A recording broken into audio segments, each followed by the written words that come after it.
Hey everyone, we're Sunwell.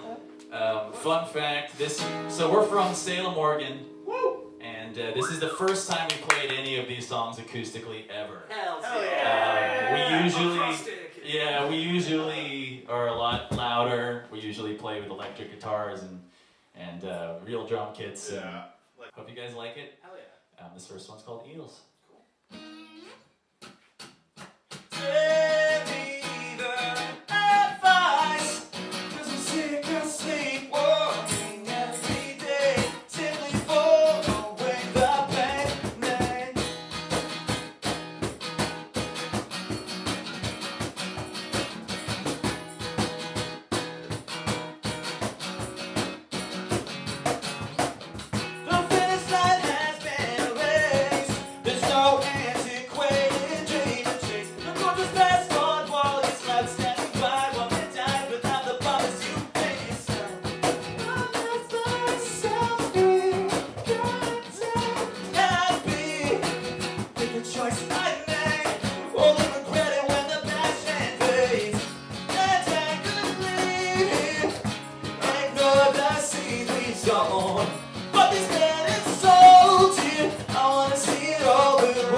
So I guess to start, I mean, I talked to you guys kind of in person about some of this stuff, but for those of you who don't know you guys, I'm speaking with Sunwell today on this lovely Sunday night.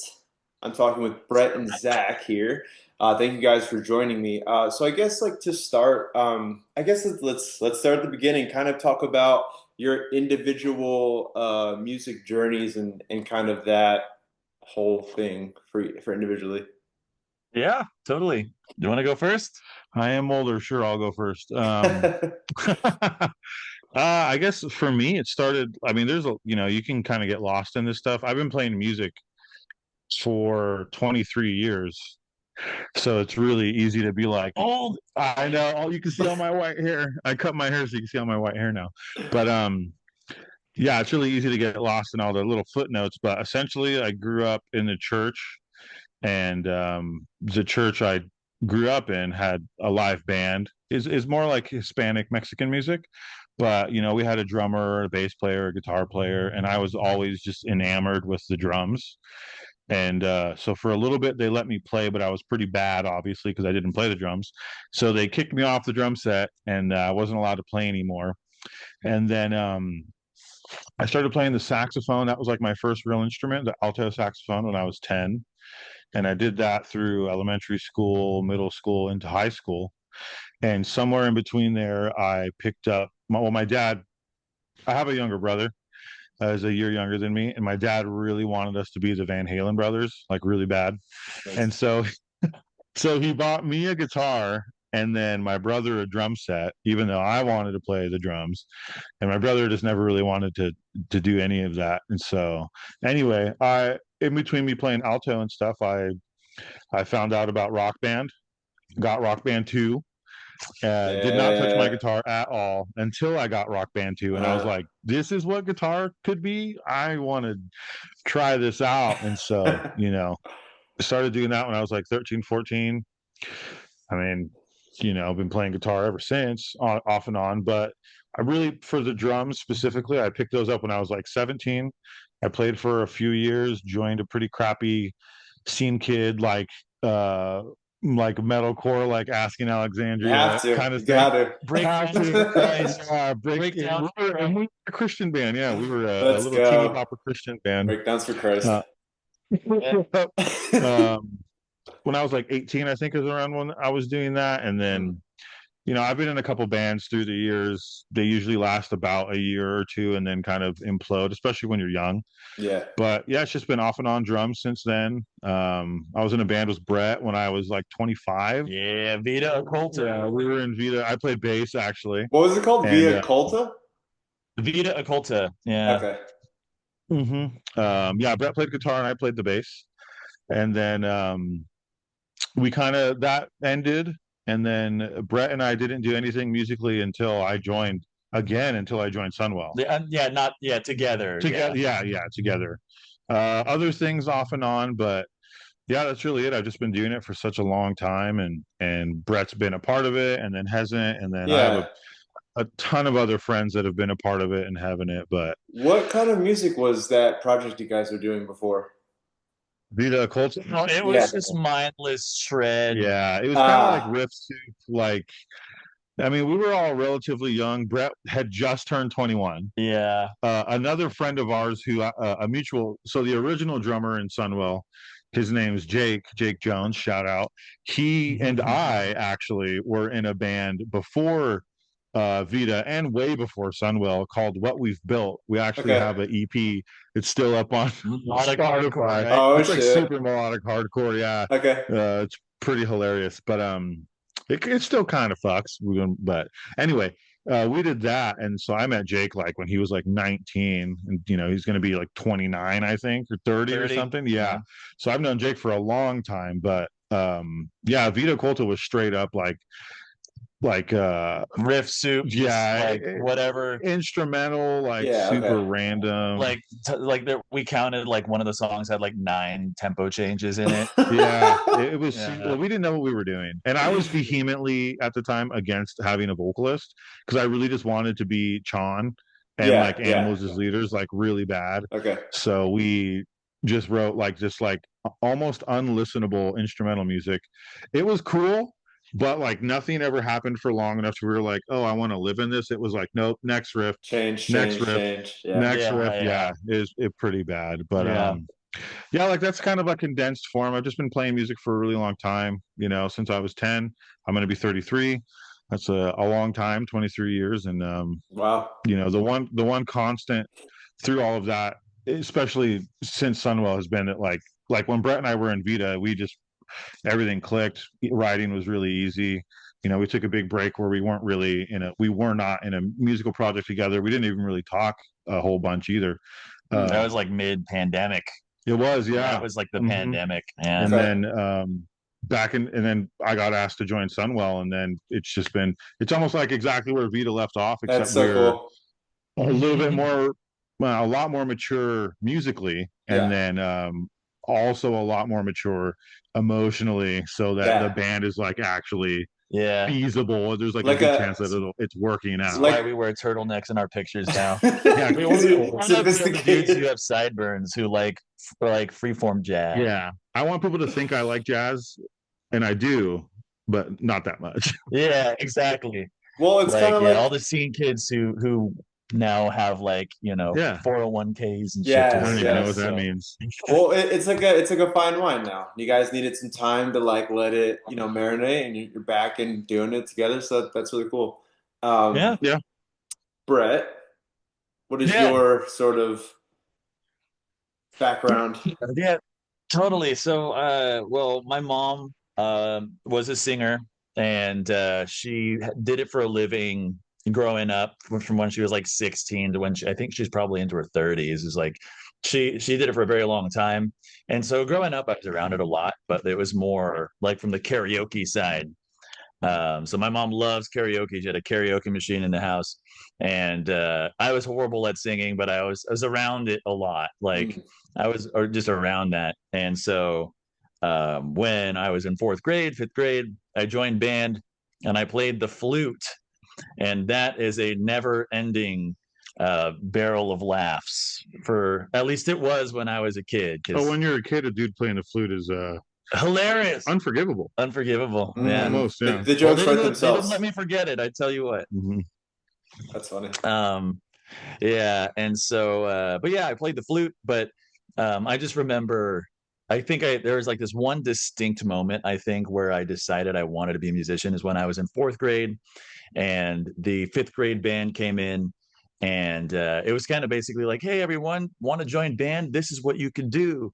And the fifth grade band went and played, and I remember the very distinct moment when the conductor like held up the baton and there was utter silence in the room, and as soon as it dropped, like a big chord like just kind of fills the air, and that was just like, whoa, there, you made something out of that silence. That's magic to me. Yeah. And like something about that just clicked and like permanently altered my brain chemistry. And I've been chasing that my whole life. Is just how magical that felt. So you're gonna pee in there? Hey, no, he's not. Theo. Sorry, that's our cat. Hey. It's okay. Oh, good boy. So yeah, that was that for me. And then ever since I played the flute, but it wasn't. I got a lot of shit for that when I was a kid, unironically. But then I was like, well, maybe I'll just learn a cool instrument. And then I also had played Guitar Hero a lot, so I was like, dude, this is where it's at. Yeah. And I was in high school, and my dad's like, oh, well, classic rock's like the best genre. That's why it's classic. And and then I was just like, Eric Clapton's the best guitar player on the planet, man. Like Jimi Hendrix, no one's ever going to be that good again. And I was just like classic rock dude through like middle school, high school. But all my friends were scene kids, and so I was around tons of.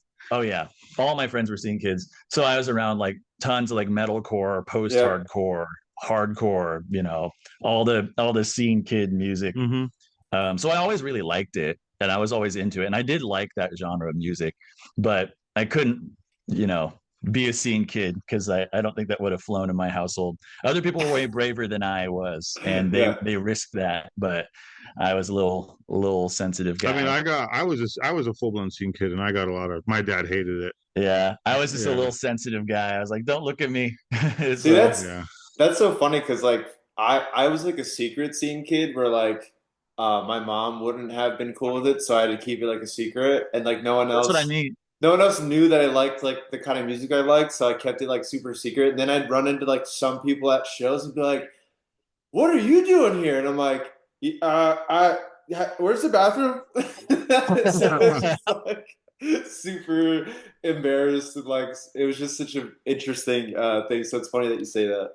That's so funny. Yeah, secret scene kid. That was me for sure. 100%. That's so funny. Yeah, because like there was like some kind of preconceived notions if you like the kind of music, and like I was like, oh, but like whatever. I didn't want people to think things about me that were untrue, and I was just like, how do I just exist without people having these ideas about me? So that's why I was like, it's gotta be a secret. Yeah. No, I feel that 100%. Well, I mean, this is obviously isn't a scene band, but I remember when I was like a sophomore in high school and I was listening to Avenged Sevenfold. Yeah. And my dad comes in and he's just like, what is this? Yeah. And I'm like, oh, nothing. It was just a YouTube video, Dad. It was just an intro to the video. I wasn't listening to it. I had it a little easier than that, but like I grew up in a pretty religious, I would say a really religious household. Yeah. And so I wasn't really allowed to listen to anything that wasn't Christian music until I was like, I don't know, like 10 or 11-ish, around there. And I mean, the first time I ever heard anything that wasn't really like that, it was because my mom could tell I liked music, and so she like went to Target, when I was like 11 or something, and she asked some girl with like some super punked out girl with like Liberty spikes. They're like dyed green and they're like a foot tall. And like, what should I get my son? Like, hey, my son's like 10 or 11, and I'm wondering what kind of music I should get him that's not like evil, pretty much. Right, and the chick recommended Simple Plan. And Good Charlotte. And so I'm like secretly like a pop punk dude. Like that's the beginning of me listening I was never a Blink guy, which I mean, sue me, but I mean, I like Simple Plan. I like Simple Plan. Yeah, Simple Plan is sick. Bangers, but man. Dude, no pads, no helmets, just balls. That album is perfect, dude. Yeah, you wouldn't think it, but I know every single word to every single song on that. The real fans. In a the weird real way, fans. it tracks in my brain. Yeah, I also love State Champs, but yeah, and like Story So Far and stuff like that. But anyway, sorry, go ahead, Brett. No, that's really all it was. Yeah, I learned guitar, and then I realized I didn't have to make classic rock or play classic rock anymore. Yeah, and then I started going down the post-hardcore kid pipeline. Yeah, where you want to be like, I'm just gonna be like Circus Survive, except I sing an octave lower, and then I have all of Troy screaming in it, and I'm gonna hammer on and pull off a lot. Not say there's anything wrong with any of those components. I love that stuff pumping into my veins, but like at the time it was just such a smattering of things with no thought. And then right after that was Vita Colta, which was that to the max, where we're just like, you like that riff? Do that. Oh, that riff's cool. Doesn't matter if they go anywhere, but we're gonna slap them, duct tape them together. I mean, you were fresh out of. I mean, you were only a couple years removed from high school. Yeah, that was only 2 or 3 years. Yeah. But at the same time, what helped me though is like simultaneously, I've always really liked kind of like folkier, like acoustic stuff. Like Jim Croce is like one of my top 3 favorite artists of all time. Okay. Absolutely love Jim Croce. And so I did a lot of like acoustic shows where the composition was a lot more important. Like I had acoustic songs that were like, well, I actually had to kind of care about the flow of it. And so I was in another band after Vita called the Arbor, which is more of like a pop kind of thing.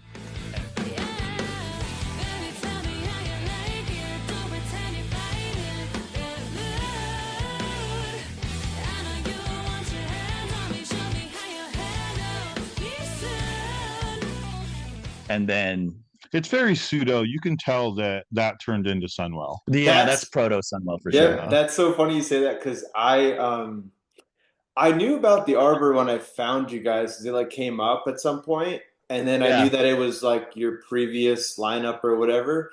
And then for some reason I never like dialed in like what exactly I was hearing, so I had to go back recently. And it's funny that you mentioned that, because I kind of wanted to ask about that project a little bit. So I think it said that you guys formed in put out your EP in like 2017. Around the time. So I guess like I didn't know this, but Calm Down is on that. And then you gangsterfied it on the Sunwell. Yeah, I like that word a little more. Yeah. So like, I mean, outside looking in, because I'm not on it at all. Yeah. It's way more. The Sunwell version is way more sick.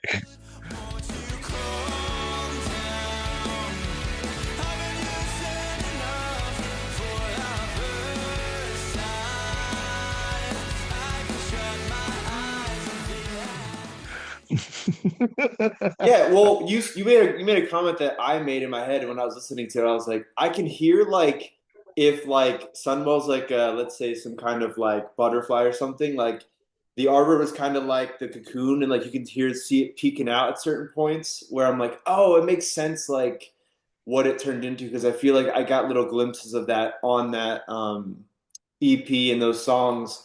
And it's funny because like they're different, obviously, but also there's a lot of similarities. But like you said, it was like a punk or a pop emo type thing, more so than what Sunwell is. Yeah, 100%. Yeah. So Calm Down was a song that I had written as an acoustic song when I was like, 19. Yeah. Oh my God. And I've had that one. It's 10 years old now. And and I just had that acoustic song. So in the Arbor, I already had it ready. And our singer at the time just kind of, she sang what I had written, and she did a really good job. She killed it. But like, oh, so you wrote all the vocals for all of the songs on that EP? I wrote all of Calm Down, and then I wrote probably like 20-30% of the actual lyrics, and then the melodies. I came up with a lot of the melodies, so I helped her a lot with the writing, but she wrote a lot of it too. But yeah, that was proto Sunwell, because I think what I've learned about at least the way making songs and composing makes sense to me is I think that you want to like having constraints on a project isn't necessarily bad, like having creative boundaries Yeah, where of you're course. deciding not to cross, but it's really easy for that to get too tight and too constricting. Because so what I mean by that is in the Arbor, we set out very specifically to be proggy pop band, but we Yeah. don't want to get too prog because we don't want to lose people. Mm. But and then we don't want to have anything like any breakdowns or anything or any screaming or anything too. And so we kept on checking these things off a list, basically saying things we're not gonna do, and it ended up being really distilled. Yeah. And It's it's you we it's funny with that yeah. statement. Just cut right to the intro to Serge and Young Mensa.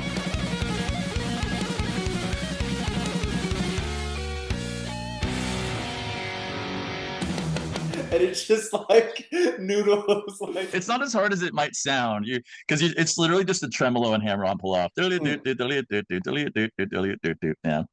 we were in the Arbor. A lot of us had very very different like musical tastes, gotcha. which isn't inherently a bad thing, and musical inspirations, which often is good because you're bringing a lot of different Right. flavors to the table. But you also run into something sometimes where you get a group of people who really care about the output of the art and like what you're creating, which is fantastic, also very good.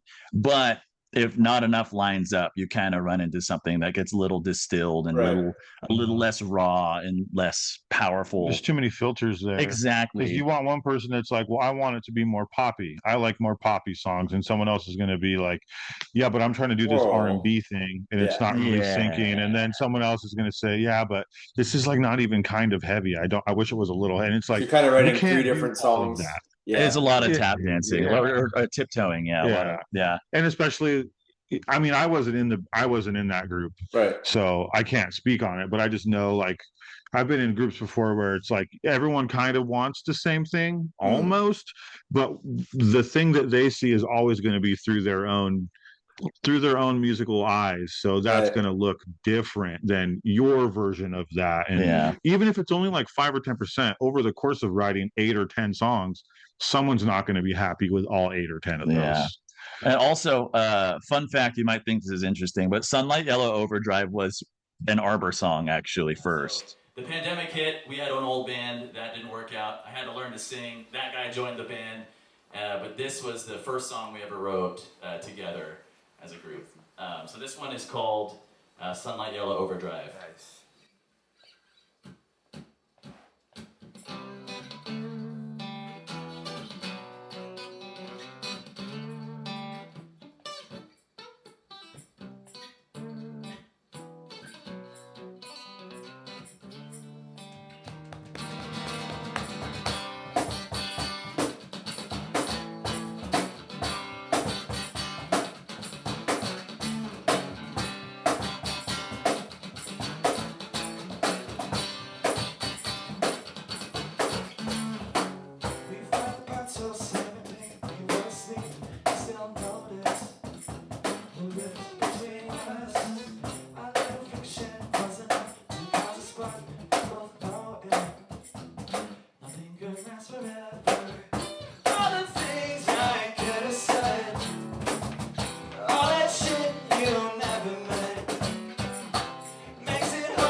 Yeah, I hadn't written the vocals for it yet, but I wrote like all the guitars, and like Jake we've already got like most of the the blueprint and the bones of the song. In fact, we were in the demoing stage before that kind of fell apart. Yeah, and then COVID hit, and then O'Shea joined, and then I wrote different lyrics over it, and there we go. Yeah. But it was a Arbor song. Yeah. Well, to throw stuff back to say a song before, there's a couple songs that are Sunwell songs that were actually Vita Occulta songs. Oh yeah. Yeah, we got Vita Occulta songs in there. We kind of cleaned them up, but yeah. We got one Vita Occulta song on this last album, our self-titled, which would be Second State. And then we have another one, another Vita song on this one too, but on this and new, more Tigers. Mm-hmm. On the Yeah, this so what new? we're currently writing, we kind of resurrected an old Vita song that Brett and Oh, I wrote 6, 7 years. yeah, Oh, yeah, 7 years ago. 7 years ago. Yeah, Maybe. Oh, no, yeah. maybe 8 years ago. It's like when I was in Vita, More Tigers got written hmm, and Second State got written, and then Vita broke up, so I wasn't a part of the first Sunwell album at all. right. And then those two songs were originally Vita songs, and then I mean they were just your songs, more or less. I mean, I wrote the guitars, but like, Either way, yeah. So yeah. they were La Vita songs, and then those two were on the first album, and then we have, is that what we're calling it? I don't know what we're calling it. You know, We called it Catharsis. we called it Catharsis and Vita Occulta Days. That song is going to be on the upcoming record Interesting. that we're working on. So Okay. pretty cool. It's pretty different. Yeah. Yes and no. You can still smell it. You can still smell the sun. No one's gonna smell. No one's gonna know that besides like us, Right, and then right. now you. But like, no one would know that it was a song that was 7 years old. Well, Yeah. that's really cool because walk me through that too. So what is it like to have kind of been in a project, you guys did stuff and you were kind of like young and crazy, and then and now you're revisiting stuff that you had done before. What is that like now, I guess, being together, doing that now and working through that? Oh yeah, I think you step away from something you made for a long time. You come back like instantly. At least for me, I'll be like, "Oh, really? That's the transition we did there." And we were just like, "Oh, that was cool, good enough." Like, what were we thinking? There were tons of times where I was like, Mm, "What were we thinking?" Yeah. But then it's like, "Oh, but this part's cooler than I remember." It's like it's nice having that fresh perspective. Yeah, you kind of get both. At least it's both where you're like disappointed that you were okay with something at one point, and then you're also very excited that you wrote something at one point. Like, mm, this is a lot cooler than I remember. Yay me! And then the flip side of that would be like, wow, this is really bad. What were you thinking? Yeah, and it's like an equal like this is Yeah, good, this is damn, bad. this sucks. Oh, and it's Now, like considering that this is an old thing, is there anything that you guys are like very split on with like, no, back then when we did that, that was sick, like, and you're like, nah, fuck you, that sucks. I feel like there was one thing that was like that. Really? Well, there wasn't too much back and forth though, because where was the One thing that's really weird with, I wouldn't say it's weird, but it's I'm not really used to it. I don't know if you are, but um Brett and I really just like don't argue. yeah, We pretty much don't ever have a knocking. knock on wood. Yeah. So writing, as far as writing music goes, for the most part, we kind of hang out and like I really try not to just say no to things, Yeah, right. you know. Yeah, Because it's been an issue that we've had in the band before, or in a band before, where someone doesn't want to do anything and they just say no, and instead of maybe having some constructive criticism or maybe another option or something, it's really hard to work with nothing. Right. And No so one direction. thing I really try to do is like, if Brett has an idea, especially like for me to play on the drums, I'm gonna try it. Hmm. I don't know how it's gonna sound until I do it. Even if for the most part you can get a good picture in your head, like, oh, I can imagine that, and I don't know if I like it. Well, it's gonna take 40 seconds to see if you do or not. yeah, So like I trust Brett. So like I owe it to him to at least try Right. everything Yeah. that he wants me to try. And then Brett, it's the same way. I'm really not very good at being like, oh, play this chord and these notes or whatever. I don't really know any of that kind of stuff. So like when I do have an idea, I'll like Mouth it. hum or sing it very terribly. Mm.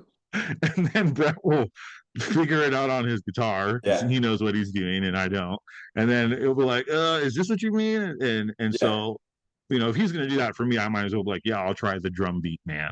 yeah. So yeah, we really don't Mhm. disagree. Usually, we're writing session goes like, "Oh, dude, that's sick," and then he'll play something, and I'll be like, "Oh, that's sick," and Mm. it's just us saying "that's sick" for like The whole 40 time. minutes, and then we'll have a song. And then in there we're like, well, what if we did this? And I'll be like, let's try it. And then it's really fortunate because we'll both either be like, yeah, that was really cool, or like, I don't know.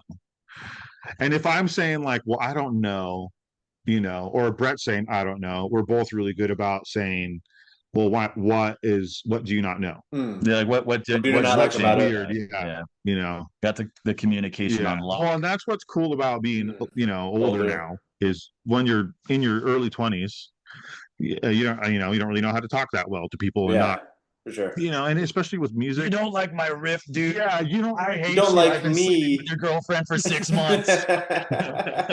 It always feels like that. You guys are pretty much. You guys ever seen the movie Dude, Where's My Car?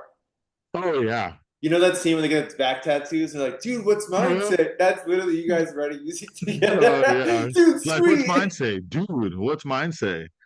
Oh, sweet. Oh, what's mine say? Dude, what's mine say? Sweet. That's funny.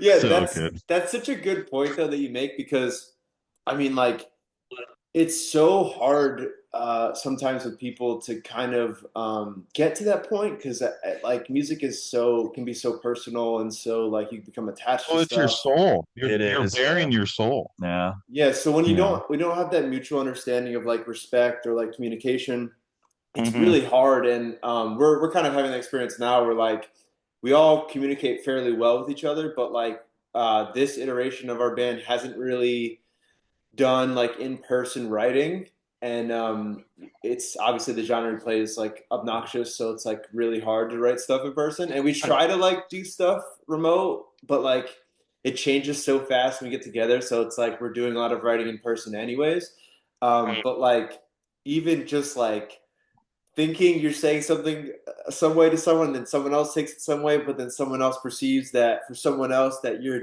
like it's so funny. And then it's like it's funny because like when you actually sit down and be like, hey, like, are we good? Like, what's up? He's like, well, I didn't like. It's like, oh, well, just so you know, like, I didn't mean it like that. I was just trying to say X, Y. Like, having those conversations is so like critical, and the fact that you guys have that is like rare. It's really hard to find. Thank you. Yeah, we are very lucky. It also helps there's only two of us. I was going to say it helps that there is literally only two of us. Because I've always said that being in a band, I can't think of any other like a single worse interpersonal nightmare, like or potential for interpersonal problems as being in a band. Because like you got a group of people making a creative project together. Who all have to schedule time together, who are ideally investing money, and they have money riding on it. So they have their time, their creativity, and their money riding on this thing. And then usually you have friends in a band, and they all a lot of the time will know each other, and then that kind of has its own baggage involved. And I can't think of a single worse situation. Like, I mean, you're starting a business, and it's a business. Yeah, and it's a business. So there's so much tangled. And then again, with music, it's so emotive. You know, it has the potential to be so emotional that for someone to write something and say, you know, obviously when you're in your room writing, you're like, oh, I feel this way, I'm going to write this, you know, even if it's just subliminally or whatever, subconsciously, excuse me. And then you come to somebody, a group of, luckily it's just us two, but being in a band with like 4 or 5 other people, and being like, hey, here's this thing I wrote that I felt really good about. Oh, like, and they're just like, I don't know, and you're like, oh, well, then I quit. And I'm killing myself. You're like, all right, I will kick myself out of this band. Yeah. You're all out of my band. Yeah, that is a very tricky thing, and it's the more people, the more potential of like, hey, I don't like that, or hey, we should do this, and then it's like if you're making a soup and everyone's adding their little spice, and then you taste it, and it's like, oh, I don't know, this is I don't know. Too many cooks in the kitchen. Too many cooks. Too many cooks. Well, there's just one. There's just two.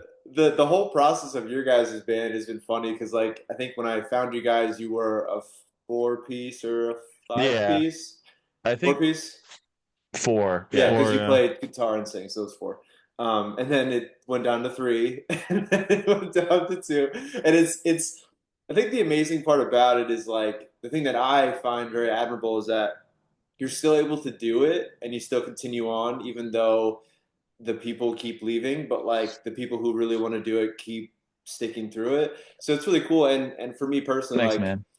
I've struggled with for a while finding the right people. I knew I wanted to do it, but like from the beginning, I didn't really know how to do a lot of things or like how to say what I wanted to do, and it was like a giant like fumbling through everything. But once I kind of got better and learned how to play guitar and more understanding, and then people that kind of understood what I wanted to do and I understood what they wanted to do, it kind of like started to write itself. So I applaud you guys for continuing after all these years, given the lineup changes and people leaving, and it's hard because it's really easy to lose steam and motivation when you're kind of Oh like the yeah. only Thanks, one man. pushing through. And I'm really fortunate that that everyone who's been in this band, like Riley, our old bassist, Mm. Jake, our old drummer, O'Shea, our old guitarist, like Yeah, they're all like still my dearest friends. Yeah, we're all still friends. And I'm really glad that it wasn't like an interpersonal blow up or anything, at least in this band. In other bands, there's always, fortunately not with me, but like that's like the number one thing I see breaking up bands. It's like some weird yeah. thing happens. Mhm. But that wasn't no, that wasn't Sunwell at all, which was very nice. So like, but yeah, I will tell you, there were times where like before Zach joined, or like I would be like, man, everyone else is like quitting this thing. Are they Mm. on to something? Like, do they see something I don't? Because like I'm just doing this band thing Mm. and no one else seems to want to do it. What am I missing? Like, Did Well, you it's ever like, take it people want like to do it. It's just no personal? one wants to do it as much as you do. and then Yeah, I realized that. Yeah. And then I realized that. And then I was like, oh, well, I mean, I could just keep doing it. Who cares? Mhm. And as we get older, Yeah.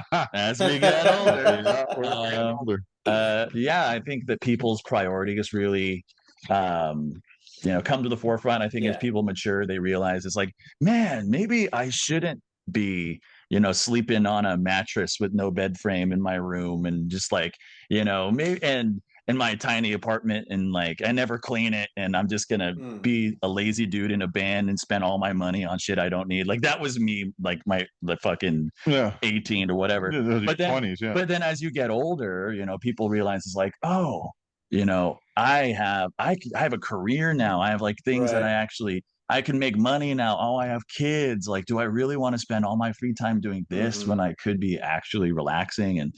And I have found that people's like the band thing, being a musician, gets lower and lower on Yeah, the priority yeah. list as a lot of people get older, especially if you're an indie band and you're not touring the US or being Yeah. a real, Yeah. it's not your career. Right, So right. it kind of goes by the wayside. And before long, people are just I like, think not for me. I think it's really easy for people to get caught up in like expecting a whole lot from a little. You feel like if you practice and you write songs and you play shows, you should be famous. But Yeah. it's just not how it works. You're Yeah, just none of this owed. looks how we thought it was gonna. No. None of this You're looks how we thought it you're was gonna. owed. Yeah. Yeah. Doing it Yeah. and the perception of it from the outside looking in and doing it are so different, especially the So genre different. that we're in also. Yeah. Oh yeah. One thing I wanted to ask you guys about what we were just talking about, did you ever feel personally like it was you that was the problem when people started like leaving the band and you're kind of the only one still pushing through? Did you ever take it like personal or like feel like maybe it's something that I'm doing wrong? Oh yeah. You can. Well, I mean, I worried about that, Mm, definitely, and that was something I thought about a lot because, yeah, I mean, no one from our first album is in this band anymore, yeah, and yeah. I am not kidding when I say that I used to lose sleep over that kind of thing Hmm. because, like, I was like, does no one want to work with me? Like, Yeah, am I the problem? Does no one really like this band? Like, and I'd ask them. I'd right. ask my bandmates, and like, are we cool? Is everything? They're like, yeah, what are you talking about? Like everything's fine. I just, and they'd reassure me and stuff because they're my friends. Hmm. Yeah. It took me a long time for me to realize. I was like, you know what? Just the band thing's not for everyone. It Hmm. really is. It's only for a select few people, really. I just never really saw myself really doing anything else. So I didn't really prepare my life Right. to do anything else. And I say that knowing that I've like every band I was in when it did kind of fall apart, I wasn't the one that was instantly like, well, what band am I going to start next? What am I going to do next? Yeah. Because I enjoy writing music, but I'm not just going to like write music by myself. It's just like not Mm. something I do. I enjoy writing music with other people. So I was never just writing full songs on my own. That's just something I never did. Yeah. I also have horrible ADD and I have like a million hobbies. So like even with Vita Occulta, when I met Bret, I wasn't even playing music. I thought I was going to be a professional disc golfer. I was in my Could have done it too. I was in my mid 20s. He could have done it too. And I was just playing disc golf like 8 hours a day, 5 days a week, grinding. And I was in a band with Jake, the old drummer from Sunwell. What We've Built, we were in together. And after What We've Built kind of fell apart, I was like, well, I'm just going to go back to playing disc golf full time. So I was doing that. Jake literally just calls me out of nowhere, and he meets me at a bar, and he's like, listen to this. It was a demo of a song from Vita Occulta. And he was like, do you want to play bass for that? And I listened to it, and I was like, yep, sign me up. And so then that's when I met Bret. Okay. And then after that, Vita was only a thing for like a year, huh? A year and a half? I think it's maybe going on 2. Almost maybe 2 2 years. Yeah. I think it was like a year and a half, but well, since you and Jake joined a year and a half. Oh, you were in it way longer. You were in it for 2 years. Yeah. So even Vita, I was only in for every band I'd ever been in was like a thing for a year, and then it exploded. But when that happened, I kind of was just like, well, I guess my band's done, and then I would just be like, I skateboard now, or I'm gonna be a disc golfer, or whatever. I'd always just jump to like my brain would just turn off of music, and then I'd go do something else, and then usually someone else was like, hey, Zach, play this instrument that you don't play in my band. And so I'd have to learn how to play the instrument and then do that. But like when Brett asked me to play drums, I didn't even play the drums anymore. Yeah. No. So what was it like since you played bass in the project and then you transitioned to now being in Sunwell playing drums? Well, I guess and bass now too, but originally just drums. What was that kind of shift like, and why did Bret, you reach out to him to do drums? Did he play drums in another project or something that you knew of, or? Well, yeah, he played drums in Operation High Jump. Oh yeah, I forget. And when we were in Vita, he would always say that drums were his real instrument. He'd say that all the time, and he was always really, always had a very, he always had an affinity for the drums.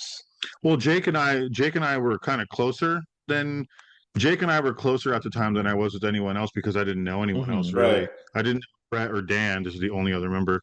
And so Jake would kind of like, because I'd played drums in front of Jake before, and like I wasn't bad at the time, I'm just like a metalcore dude, so like I can play breakdowns and do double bass and stuff.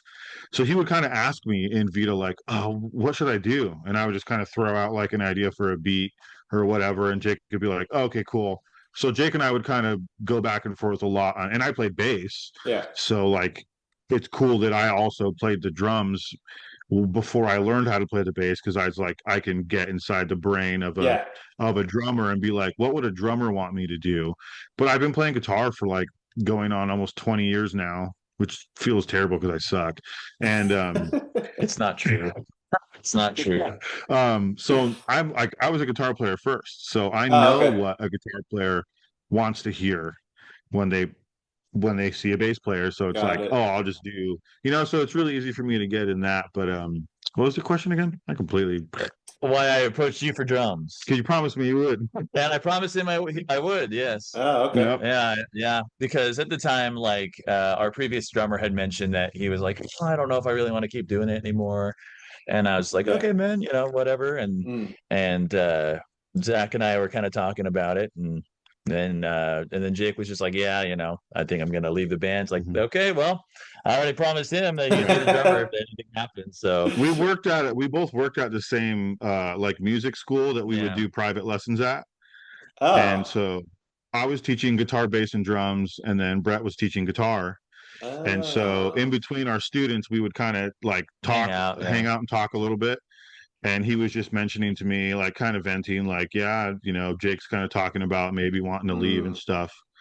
And I was like, well, if he leaves, I'll play drums, and then that'll be it. I'm just going to be your drummer, and then you won't have to worry about anything else. And Bret was like, okay, if anything happens to Jake, then you're going to be the first person I go to. And then I get a phone call. Like, dude, I get a phone call like randomly. I was like, why is Bret calling me? Because we would like hang out and play video games and like talk on Discord and stuff, but we didn't like talk on the phone. No, and we would like go to like maybe the bar after we would get done teaching and stuff for like a drink or two. But yeah, Bret calls me and I'm like, why is Bret calling? And I think I was talking to like my best friend at the time. I was like, Bret's calling me. So I answer and Bret was like, well, I don't even remember what you said, but it was something like, it's time for something ominous. I don't even remember what it was. Yeah. It was like, it's time. I thought you were going to ask me to play guitar. Oh, yeah. It was something like, I don't even remember. Yeah. It's like, I made you a promise. I don't think it was one more job. Yeah, I got one. No, I got out. One more job. I'm retired, Brad. Yeah. One last ride. Like, you son of a bitch. Boom. Yeah. When I was learning to play the bass, I took it really, I wasn't just like, I didn't want to be that guitar player that wasn't that good at guitar. So he just played the bass. So I took it really, really seriously. You know, Marcus Miller is by far and large my favorite bass player. You know, I got into Victor Wooten. Evan Brewer is a big influence. You know, I wanted to learn how to really actually play the bass because I wanted to be a bass player, you know.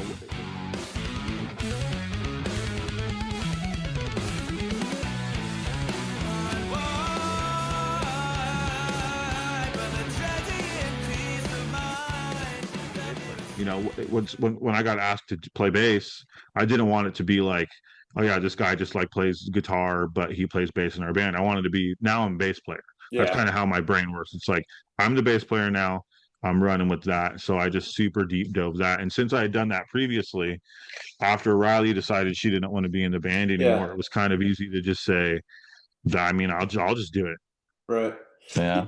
I think being in this genre, specifically to your point about bass, honestly, it has opened my eyes to how much more I like the instrument. Like, I never paid attention to bass much, like growing up, but doing music and playing in this genre, it's like one of my favorite things in music a lot of times because I'm like, in this genre, you can really do some really interesting things, and it just shines in a different way. Not always, but when it does, you know, it really does. And then when you take it away from a song, it really takes away a lot of the meat and the backbone. So I appreciate the sentiment of like, I really want to be a bass player because like bass is fucking awesome. And some people are just like, yeah, it's fucking bass, whatever. And I'm like, nah, dude. I mean, you say that until you see a good bass player. Yeah, exactly. Yeah. Or you hear a breakdown and there's no bass in it. Like, exactly. A good chug has so much bass in it, really.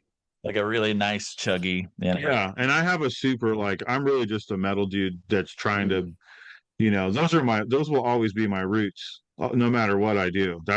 That's how I learned how to play the drums. I just wanted to play August Burn Dread and As I Lay Dying and like Killswitch Engage. I just wanted to play breakdowns. And I was sick and tired of never having anyone to play breakdowns to when I played guitar. So I said, screw it, I'm just going to learn how to play the drums because I want to hit my China super hard or whatever.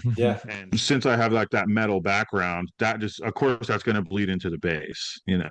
And I have such a deep appreciation for, like you were saying, the potential that instrument has to really change how music sounds, even just the mix. It's so important. So important. Yeah, so before I dive into some of the new songs, I want to really get into this new stuff. I did just want to touch on the debut record. Now, when I first found you guys, it was through Spotify recommended or whatever, and I think the first song was Take Care of Yourself. That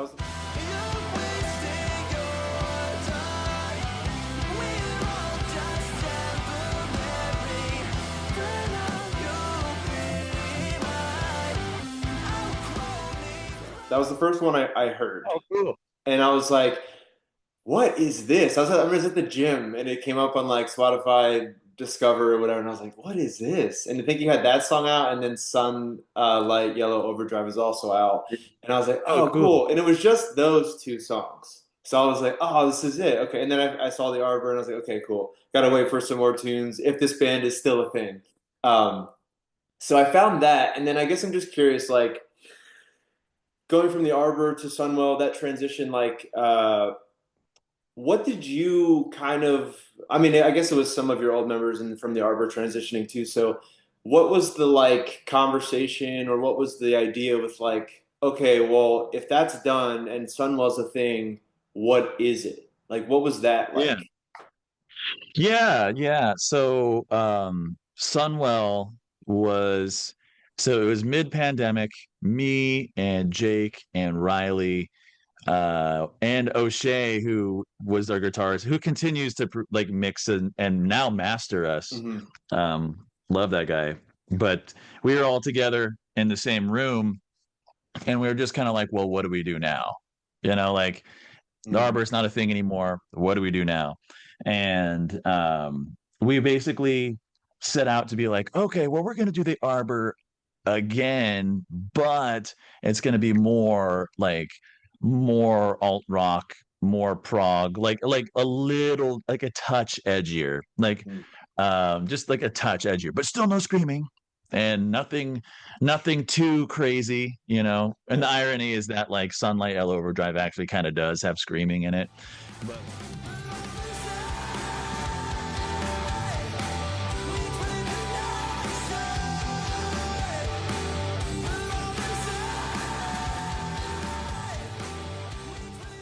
but yeah, so we were definitely kind of like continuing the Arbor, but more rock, more prog rock kind of thing. And that naturally came about because like our previous vocalist in the Arbor, she wasn't really like a rock singer. She was very much like a pop Yeah. R&B kind of thing, which kind of lended itself well to like a fun mix there. But when I learned how to sing, like that wasn't what I sounded like, and it just kind of worked out in that way, where it was like we're alt prog something other, not Paramore, but we're also not Yeah. John. We're somewhere in the middle there. Now something that we talked about outside of this now, but I'll bring up now, that was interesting to me was you said that you were a guitar player first and then learned how to sing. And then Mhm. my experience was the opposite.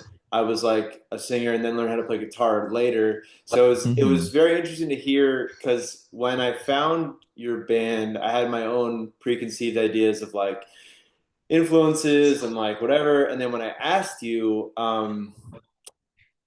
you had mentioned like you said issues and remind me some of the other things that inspired you. I think Oh yeah. vocally. We were talking about vocals. Yeah. It's like a lot of like yeah, issues or like Johnny Craig. Johnny I Ah, Craig. like Johnny Craig a yeah, lot, or like um yeah, like I don't know, just like stuff like that. I yeah, mean, a lot of the singers I really liked, I can't sound like. yeah. Like, I mean, Mhm. I love Anthony Green, but like I'm never gonna sing that high. Right. Like, you know, but I don't know, those are all like some big influences for sure. Well, and I've seen Um, you made jokes about like I've seen like you post stuff in the past where it's like listen to this song that you know, but I'm a baritone vocalist. Like it's so funny because the scene is so high tenor lent or like people like so much sing it higher, jump to octave, do the thing, and then like me learning how to sing like I was conditioned to like that's what I'm supposed to do. My voice doesn't do that. So I had to like unlearn all these terrible habits of singing, me too. and it Yeah. fucking sucked because my voice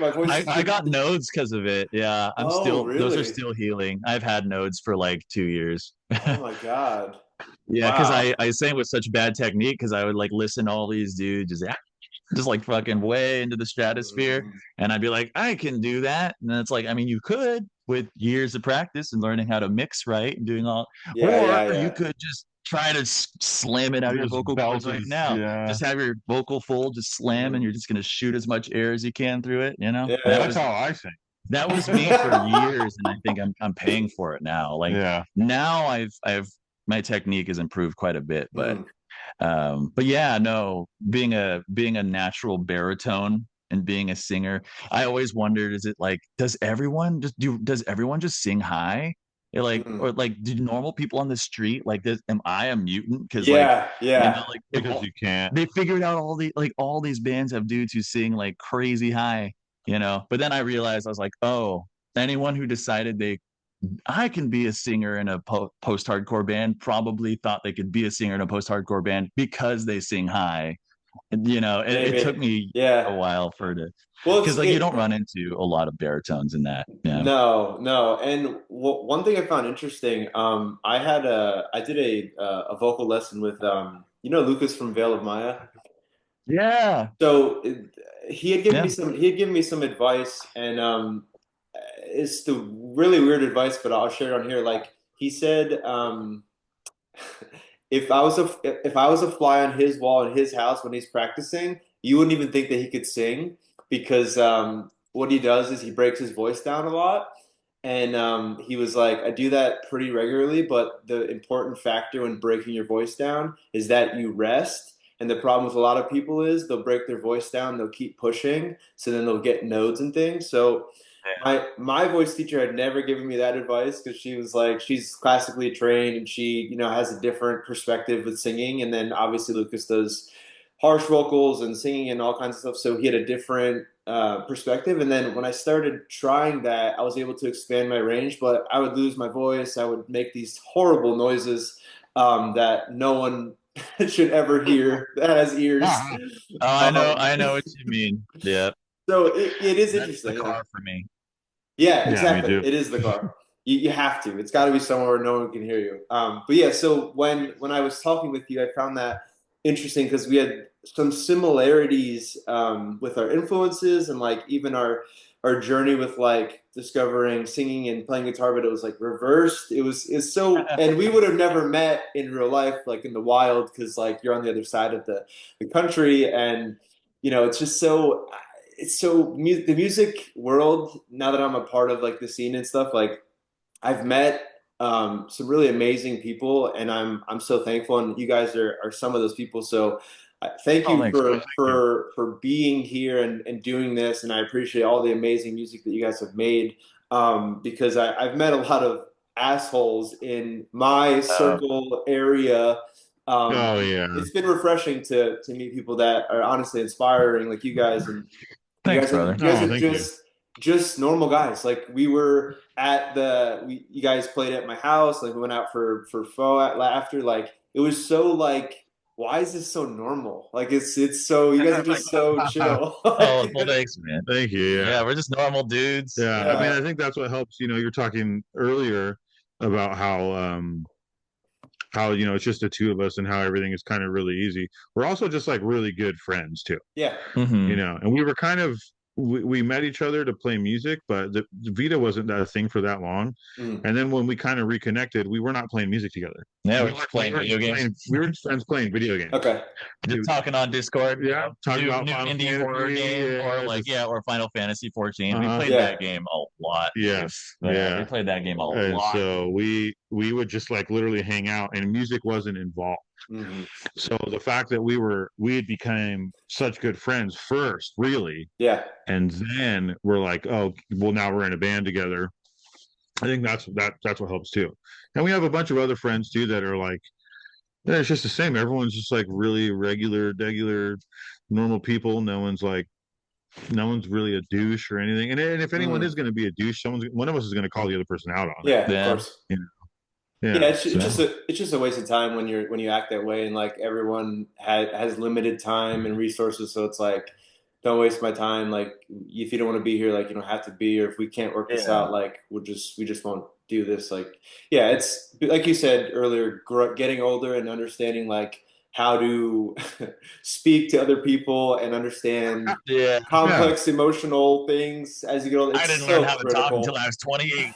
Yeah, I mean, you'd like to think.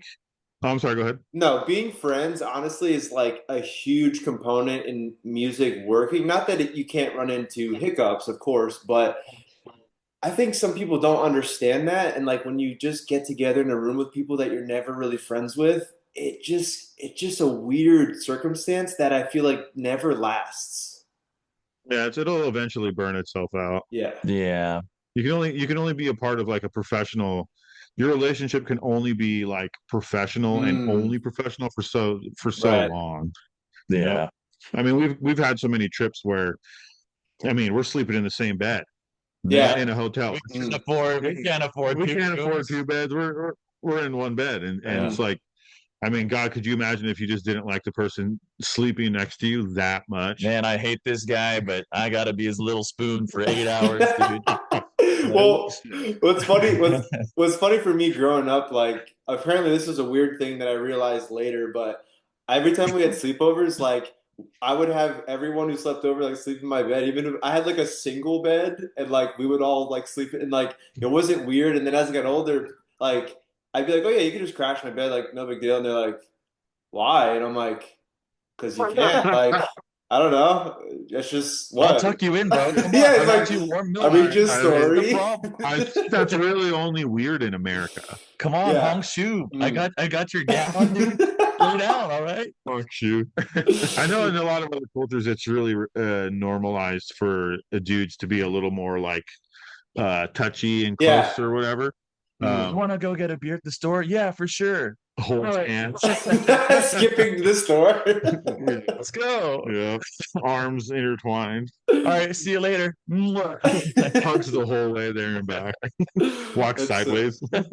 that's so funny. You're strafing all the way to the store because you're hugging. Yeah, that's great. I think another thing that helps too is we don't take ourselves very seriously. No, yeah. I mean, we're just goofing. We just happen to play music. I think that's really what it comes down to. Mm-hmm. It could be anything, man. I have so many friends that don't play music, and I have a lot of stuff in common with them. Mhm. None of which is music related, and I'm just still I mean, we're still just goofing around. Just It goofing. can just be something else, disc golf or Yeah. bowling or hunting or fishing or whatever. Yeah. But we're just all goofing around. Yeah, Interesting. 100%.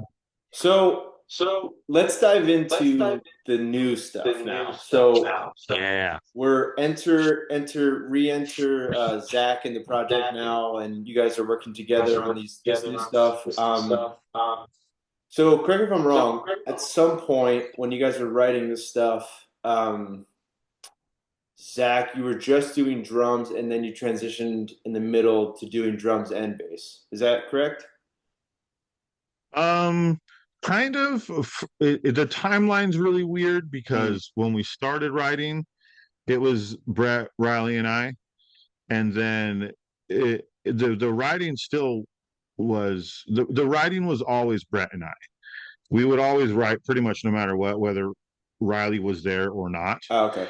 And it ended up just turning into me and Bret just writing more and more, just us two. Got it. Riley's super busy. She has kids. She's got kids and she has a job and a really busy Oh, job. wow. So Okay.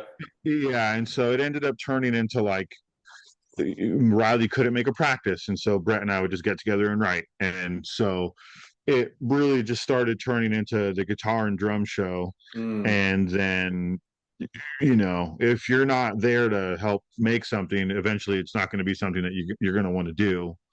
And so It doesn't really feel like it's yours. exactly, that's what I mean. Yeah, exactly. And so the influences were, and Bret, Riley, and I, the three of us, there's some overlap with our musical influences, but we're all very much like, if there was a triangle chart, we all are each in our own corner, and then we kind of. I think it was more like a spectrum. It was like Zach, Riley, and I was like right here. Yeah.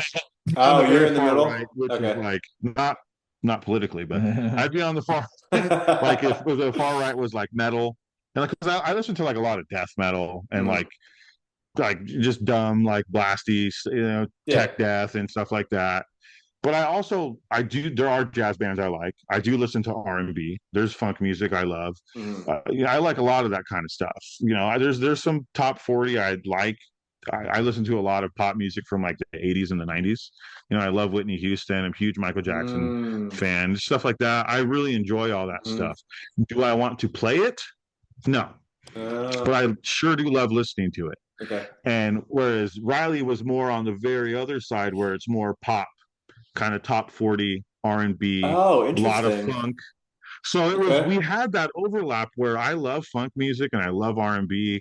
I do like pop, but I don't want to play any of that kind of stuff. You know, I like elements of that, but that's not. I'm just like a dumb metal guy. I just want to blast and do the double bass. You know what I mean? What's and yeah. blast. And Riley really wanted to do more of that, like pop, funk, R&B, more like pop and R&B, I would say. And which and she got a lot of that when she was in the Arbor, because she was the bassist in the Arbor. She was the bassist on the first record too, and there's a lot of that in there. And she really liked how pop oriented that stuff was. It was very much like, it was really made with an earworm in mind and 3 choruses. And there's absolutely nothing wrong with that. But like, that was more of what we were going for in that first album. She really liked that.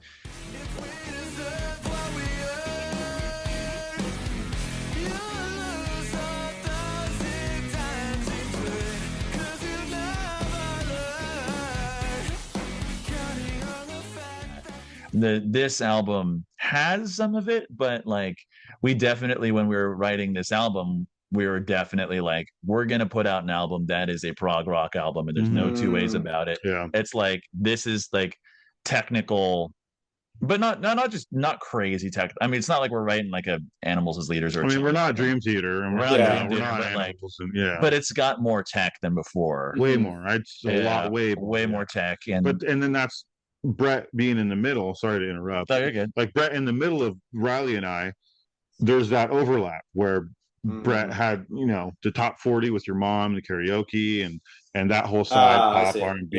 And then Bret also likes the metal heavy stuff, you know. And so the one thing that would kind of be in the middle between me and Bret would be that proggy Animals as Leaders, Dream Theater, Chon, like Chimp Spanner, Pliny. You know, so that was kind of something. I mean, I grew up listening to Animals as Leaders. You know, I've been listening to Animals since I was like 16, 17. Dream Theater, same. You know, Chimp Spanner was like one of the first bands I found out about that was doing like kind of genty stuff like that. And so I've always wanted to do that, you know, especially playing the drums and bass and that kind of is something when, you know, when Bret and I were left to our own devices, especially for this new stuff that we're writing, that's kind of going to be what just comes out, because that's just what. There've been a couple of times where it's like, does it sound too much like Meshuggah? It's like, yeah, we're gonna do it. Yeah, it does, but like, we're gonna keep the riff. Yeah. I think what's really interesting about your project that I've always kind of admired and picked up on when you guys have been doing stuff, you have a good ear for like writing riffs and things that are catchy. So like, if you take out the vocals, I could still sing the guitar stuff, but you also have the vocal aspect, which is also catchy, but it doesn't feel like it's too much. Like, oh, there's so much. It's like controlled chaos. Like, I think that you guys have like somehow dialed in like the moments where it gets a little crazy, and then you kind of like straighten out, and then you get like. But I sometimes even within that don't know what to expect, because like you take a song like Tabula Rasa, and like you're listening to that, and then by the time the end comes around, you're like, are they gonna do? Oh, they're doing that. Like, it's. I like music that has those surprises, and I think you guys do that really well, and it's something that has been really awesome to hear the progression over the couple years that I've been listening, and especially this new stuff. So I guess like to pose it as a question, how do you guys, I guess, kind of when writing this new stuff, let's say, how do you kind of dial in like, okay, we did this on the last record, now we're a new lineup kind of thing, where do we want to go? How do you go about approaching that? And you said you wanted to write a prog rock album, but like, how much are you like, oh well, we are Sunwell, so we did this, but like we're evolving, so how do you kind of like, you know what I'm trying to say? Yeah, I do. Like, how many like how guided is it, right? Like how I get what you're saying. So The answer is it's not really. I think that the stuff that we're coming out with now, I'm writing a lot, like I'm writing the guitars, I'm writing the vocals and stuff. And like and Zach's writing the drums, Right. but like, Zach being more of a metal kind of metal influence musician, and then me who, we had our Vita days, we had the tasteless, Yeah. I want to get it out. It's in there. Yeah, It's yeah. in there and I want to get it out. And so like so for honestly, this new album, a lot of it has come out incredibly naturally. I think that if left to my own devices, if I was just going to write songs with no barriers, like this is just what I'd be writing anyway. Oh, okay. Yeah.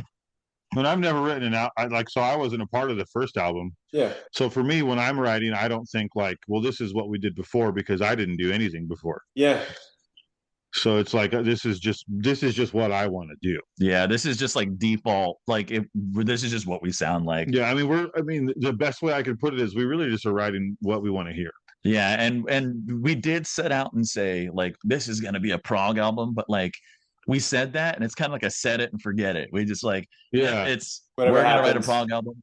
And it's been in the back of our head, but like that's never been like, oh, we said that this album's gonna sound like this. Yeah, it's not like we'll write a riff and then we'll think that's not proggy enough. Like we're not doing that. Like it's like, well, we got to turn up the prog because we said so. I feel like it's just kind of come about now. Yeah, exactly. Yeah, sometimes we'll do something and we'll think, instead of that, like, how do we make this more like proggy or whatever technical, technical, whatever, we'll just think, is there anything else that we can do that would make this more interesting, like or make this more dynamic, to serve the song? Yeah, exactly. And that's the to kind of bring it all the way around with like our musical background and instruments and all that stuff. Is I really only mostly care only mostly really only mostly kind of sort of a little bit. Probably, yeah. I only care that the song is good. I don't care if I look like I'm the best drummer. I don't care if I look like I can shred the bass. I don't care if people are impressed by what I can do or not. That means nothing to me. If you can shred super hard and your song sounds like garbage, then your song is still garbage. Worthless. Yeah, and that's an interesting thing. Yeah, because the technicality. So I feel like a lot of people have and this is maybe a bit of a tangent. I feel like a lot of people have a 0 to 100 view on technicality. Yeah. It's like if you ever look at the comment section on any mildly technical guitar part, where's the feeling? Where's the soul?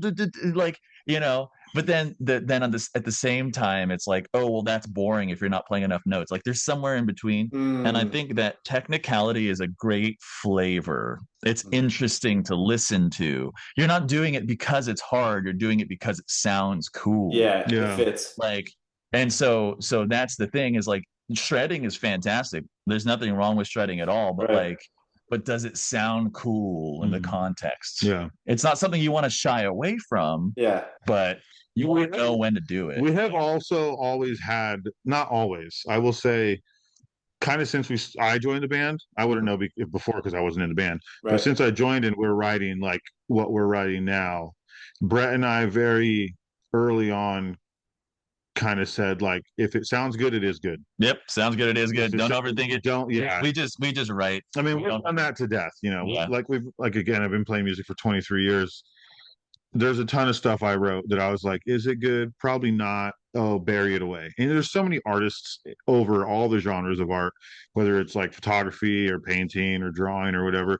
If you just put everything through the lens of, is this good enough? I'm not going to release it if it isn't. Right. Then you're just never going to get anything done. You're never going to grow. You're never going to learn. And if we weren't in all the bands that we were in before, we would. There's no way I'd be here now. Right. Yeah. Absolutely not. Yeah. So a lot of that just comes about organically. I guess to really come back to your original question, we've made our way back around. Yeah. The 80s back in. Yeah.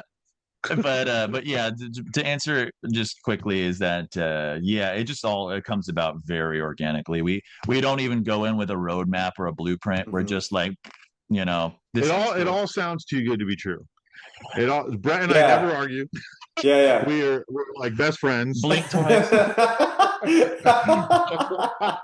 right? Like writing's super easy.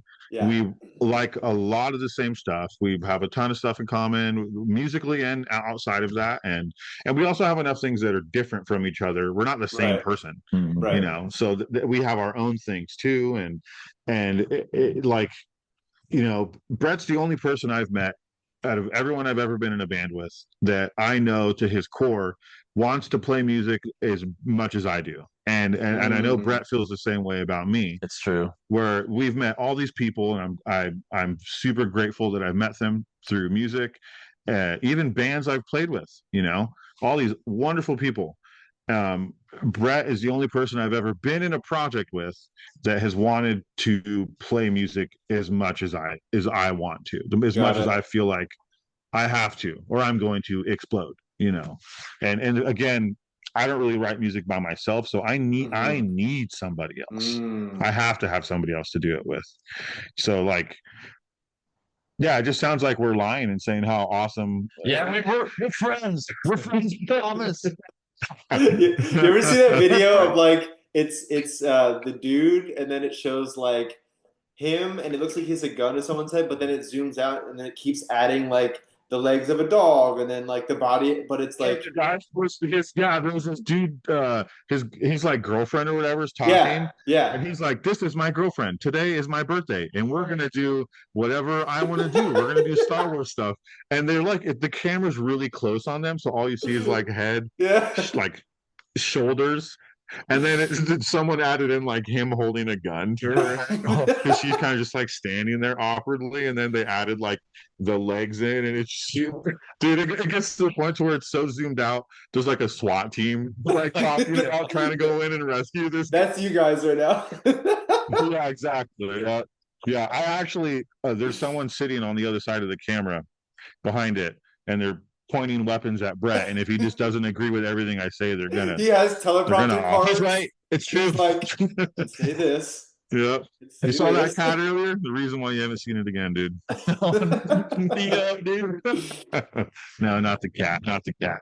Well, I think you make a good point, and something that is, I think critical, because I feel the same way. Like, you know, if your intention is to write a good song and you're fairly competent in writing a good song, you can. And I think if your focus is to write a good song, then all the cool little whatevers that you do will be done appropriately.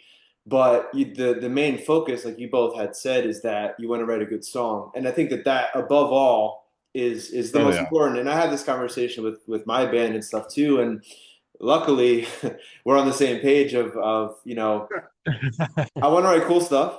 Yeah, we all like weird shit, and we all have different influences, whatever. But at the end of the day, I want to walk away with like, is it a good song? And I think for me, what I've learned in my own journey with music is like writing my own songs by myself on acoustic guitar. Like, I get to know bare bones if a song sucks or not, because it doesn't have the cool lead thing. It's not doing the craziness. It's just bare bones. And if that sounds good, then you can make it more interesting, more dynamic, whatever. But I like to start bare bones with a lot of the stuff that I write for my own stuff.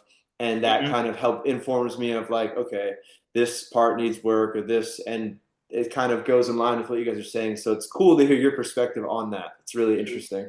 Yeah, if you have like the structure, you know, if the basis is really, like you're saying, a singer and an acoustic guitar, if that song by itself, just those two things, sounds good, it should be relatively easy to add the other instruments. That was calmed down, and make it sound, I mean, better, right? Ideally, but then I think a lot of the time, again, we're going to talk about how we're getting older, right? Ego, when you're younger, like, you want to be good, you want to shred, you want to do sick stuff. So you're like, well, how do I show off without showing off? And then you end up just showing off. When, like, again, I don't care. So and then I think some people will respond to that and go the polar opposite direction, where it's like shredding is just not good. Like shredding is always just wanking, you know. Yeah, or it's always bad. But there's something in the middle there, you know. Like, is shredding cool? Absolutely, it's cool. But is it cool in the context, or is it you kind of beat. And that's where you lose. Yeah, Cool. yeah, exactly. Yeah. I guess the last thing, kind of just want to dive in a little deeper with this new stuff, specific like songs and things in general. So you guys had talked, or I had heard that this was a concept record. Is that correct? Here we go. Yeah, it is a concept album. Buckle up, my friend. Yeah. Yes, it is a concept. It is a concept album. So the Yeah. previous record Oh, sorry. was not a concept record, or would you No, say? no, not really. I Okay. mean, there's some common threads, and there's a theme that comes back in the intro and then in the last song. And Yeah. like the whole album kind of captures like how a little bit of like what some of my bandmates were feeling at the time and what I was feeling at the time post COVID or Yeah. during COVID rather. Just like life was pretty tough for all of us during that time. So it's kind of like almost a chronicle of that in a way. And funny story, we were talking about like sticking with music and even though we're getting older, and that was kind of the main theme of that album was like not giving up on music even though it's hard. So it wasn't a concept album per se, but like there was a theme, like a message that was fairly I considered to be like fairly consistent throughout it. No, but this album, this album's 100% a concept album, like in every sense. Yeah. So we came up with the concept pretty early, actually. Very early. In fact, yeah. We were playing Final Fantasy 14, me and Zach, and we were talking about Elden Ring actually while we were playing Final Fantasy 14. We're like, and I think it's like we could write a concept album about the moon. Well, it came across so we were talking specifically in Elden Ring about Ronnie's quest line, where it's got a lot to do with the stars and the moon and at the time in Final Fantasy 14, spoiler alert, we were doing some moon stuff. There was like some moon stuff, and so we were talking about the moon, and then we were like, oh, what if, kind of like spitballing. We both like fantasy. We think science fiction is really cool, and so we're talking about stuff and being like, well, this would be cool if this existed, or kind of mostly like making our own Elden Ring lore. Well, originally you were saying we could just make an album about Ronnie's quest line. Yeah, that's where that started. Yes, and then we were like, well, should we just make this like a concept album? We can come up with like our own original concept. Yeah. And it's so far away from Elden Ring now. It's like it's completely its own thing. But that's definitely how it started. Yeah, and we weren't even sure if we wanted to do a concept album.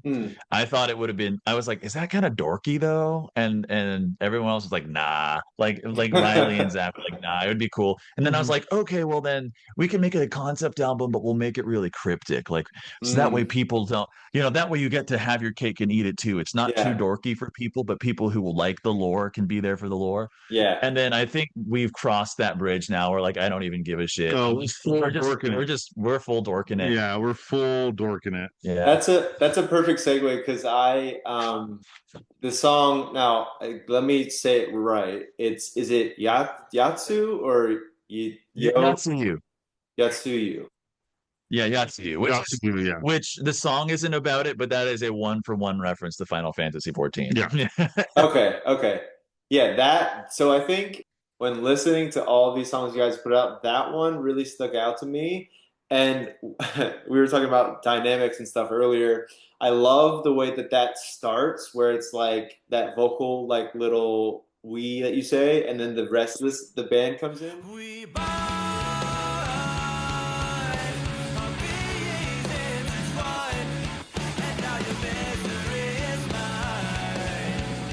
I feel like it's so subtle, but it works so well in that dynamic piece. And when I'm always listening to like this genre, I'm always like eared up for dynamics. It's one of my favorite things in this genre. And even that little Easter thing in the beginning just like hits it, and it's so like whatever, but like just starting a song that way for me, it's just like, all right, we're about to go on the whole fucking journey here. Yeah, so talk to you a little bit about that song, if you have any like tidbits on like kind of writing that or tackling how you guys went about kind of doing that one specifically. Yeah, so that song in particular, I wrote on a lunch break I had a guitar in my car, and I was like doing something at work, and I was just thinking of a riff, and I went to the car, and that song is only like 4 riffs. There aren't that many. Yeah, it's pretty short. Yeah. And then you have and and then the chorus. Yeah. And then you have a bridge. Yeah, it was a breakdown or whatever. And then, so there's like maybe which we workshopped, but like the bones of the song I came up with in like 20 minutes and a break at work. And then we had band practice later that day, and I was like, hey, I have a new song. And it was only like 3 riffs, and then Zach wrote the breakdown, like the yeah, you wrote that, and then and that was really cool. And then we had that song written, all the parts done, like really, it just all came very quickly. Yeah. A lot of the songs we've written in pretty much like 2-3 hours. There's a couple of them where there's a couple where it took... we had to revisit a couple maybe, but for the most part, like when he and I meet, like we have a song done that practice, like not vocals. I always just guitar and drums. And then usually, I mean, I know there's a song, I'm not remembering which one it is, but I think we wrote it in like an hour. It might have been Yatsu, because Yatsu was quick. Was it it was just you and me though? Oh yeah, I think Riley was there for Yahtzee. Yeah. I don't know, but so that one was like just kind of, they just kind of came out. I don't know. Would you say that's on like the heavier side of these songs that you guys are writing? Yes, because that it's not the heaviest. It's not the heaviest. It's certainly not the heaviest. It gets heavier. Okay, cool. Zach's excited about this. I'm very excited about it. It's certainly not the heaviest, but it is the heaviest one we have out right now for sure. Cool. Yeah. Oh, when we were writing Tabula Rasa, I was so excited for everyone to hear like that breakdown at the end. And I was like, man, I can't wait to like for everyone to hear this, because this is kind of, I'm not saying we do that a lot. We don't have any other like straight, because that's just like a straight up breakdown.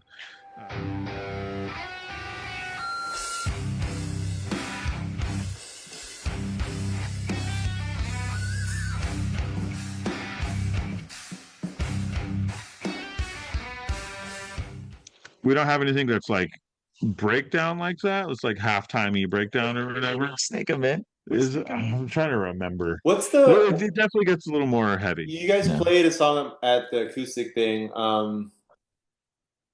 Is it Eels or is it?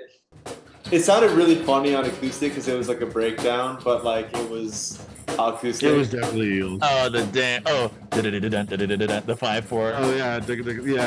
Yeah, so like that's kind of a breakdown, but it was funny to hear acoustic. But yeah, I was curious about the heavy side of this record, because that one stuck out to me of like, oh, this is like, and then I heard Tabula Rasa, and I'm like, oh, okay, here's another like more of that heavy kind of influence. And I know you guys joke about Meshuggah influence and stuff, so it's funny to hear in the context of your band. Oh yeah, not a joke, but you know, just like we know Meshuggah, obviously. No, and that's kind of one thing we've been exploring a little bit with this album. Is just like, because the funny thing is we're still in standard tuning. We don't have anything that's not in standard tuning. That makes me so fucking stoked, because you motherfuckers are like the thing that like. Because my guitarist is like, bro, why don't you try to write like in this tune or that tune? And I'm like, I don't know how, because I write all my shit in standard. So that's standard, dude. What helps is I do play a 5-string bass. Yeah, which helps. So we do have that low B. Okay. So like in am I even saying it right? Tabula Rasa. Tabula Rasa. See, I don't even know how to say it. It's okay. That's the smart one, but we called it Vibe Check for the longest time. Yeah, that song was literally named Vibe Check for like almost a year. But I hit the low. There's a low C in that. And so instead of the guitars needing to be tuned all the way down to C, you know, for drop C or whatever, just give that space to the bass, and the guitars and the bass don't have to fight. You know, that bass just gets to sit underneath everything, and it takes up all that area, and then the guitars just get to sit on top. That way, nothing's fighting, and it just sounds more full that way. Yeah. So, but yeah, definitely gonna be some heavier songs on this album. Yeah, definitely heavier than anything Sunwell's done previously. Yeah, it's kind of broaching new territory a little bit. Exciting. Yeah. Oh, That's really Yeah. cool. I think I'm always going to use For you us at guys least. as a reference when my guitarist gives me shit about writing in standard and be like, listen to this and listen to this. Thanks, man. you just Because gotta like, make the bass player play a 5-string bass. Yeah. see, that's the other issue. We don't have a bass player anymore. We used to, Oh. but he had to do other things, and he's still a good friend of ours. But we don't have a bass player, so bass is kind of like the last thing that we kind of pay attention to when writing stuff. Mhm. So it's kind of weird, but it gives me hope that you write in standard because I write all my solo stuff in standard, and we Standard, we Yeah. used to baby. we used to write our stuff in standard, but now we're in like drop C sharp, I think, for the new like Foxtrot stuff. But Oh, nice. it's interesting. It's cool to hear you still writing in standard. It gives me more fire to my writing sessions when I'm Yeah. playing in standard. So I don't think um, we'll ever change though. Yeah. yeah. And Yeah. the thing that is kind of up for debate, the thing that he's been talking to me about, he's like, well, if you play in a lower tuning and your voice is lower, it might help elevate you. I don't know like what the math is on that, but like I have no idea. We're still like exploring like Yeah. how to get the things to work better for like vocals or what hurts and what helps. We have no idea. Yeah, because I've wondered that too. I've heard something along the lines of like if the guitars, so like if it sounds there's like a perception of you singing higher than you are if Right. the guitars are lower Hmm. because there's a bigger gap, like the frequencies aren't fighting as much. So Hmm. like in theory, like when you hear like a really genty thing and like some dude singing over it, like it really Mm. cuts through Okay. because the guitars. I think that's like maybe part of the thought Okay. process. Yeah, maybe. But there's also like the idea that if you're, it's like a reverse capo. It's like, oh, this song's too high for me, tune it down. It's like, Mm. that I guess that would be the other angle to it, but I don't know. No, I don't know. Standard all the way, baby. No, Standard until we do drop B on the next album. jeez, Oh my I'm God. good. I'm quitting. That we're just gonna do Common Man's Collapse. Yeah, we'll rewrite. Oh We'll my rewrite the God. whole album. Yeah. Never mind. I'm Um, rejoining the band. now something I wanted to ask too. So I think of all the songs you guys put out, one of the, I guess two of them, I'll mention the first one, the one of the weirder ones, and not saying this in a derogatory way, but just I'm interested in like how when writing songs like weird structures or like different structures than like your typical whatever, and I feel like Mercurial kind of is weirder. And Yeah. what's so funny is that's the one song when I first heard it, I was like, I don't know about this one. And then I started sitting with it. I think because it is weird that it took a while to like my brain to wrap my head around it fully. And now I'm on board with it, but it took longer. But I'm I'm curious about writing that one because it is weird, but I like that it's weird, and I'm curious like how you guys tackled. Obviously, it probably took like an hour or two to write because you guys are fucking That one, yeah, insane. we've had that one for a long time. Yeah. Oh, Yeah, that's an okay. older.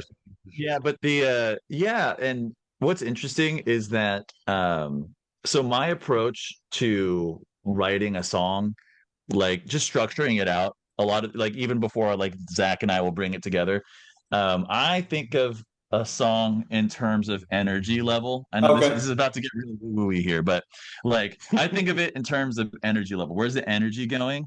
Mhm. And I think of it like honestly like a story in my head Mm. is it's like, okay, you got your exposition. How do you always is this an en media res intro to a story? Am I Interesting. putting them right in the middle of the action? Or am I going to let some exposition go by? And Mm. then, and I think of it solely in terms of like how a story's rhythm would go. And Interesting. so for Mercurial, we have like this intro that's kind of like a kind of the exposition is kind of happy, kind of simple, no vocals, not too technical, but then as soon as the vocals kick in, it kind of takes in a different direction, and then the song is okay with breaking itself down and building itself back up, and it's kind of like kind of a story that's got its like payoffs. You might notice in our songs about 3/4 of the way through, we have this tendency to do something really proggy and weird about 3/4 of the way through the song, because that's kind of like the climax of the story. That's the payoff for the listener.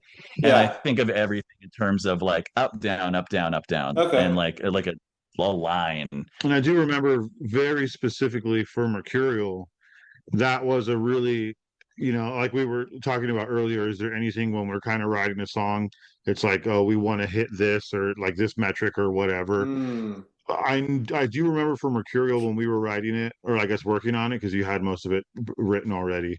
We were really, really focusing on like building it up, breaking it down, like you're saying, the energy, like where's it going, what is it doing next, this doesn't make sense, this makes sense. And then with like we call them prog downs, because